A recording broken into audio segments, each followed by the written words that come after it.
Here is a shape I have found. Create another shape. So let's keep on editing. Generate the different shapes and designs here. Explore the new options. So that it is. I will try these shapes again. Use the different features.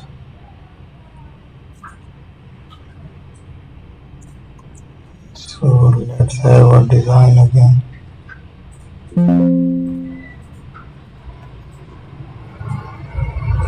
Use the pattern stamp over the surface we have generated there.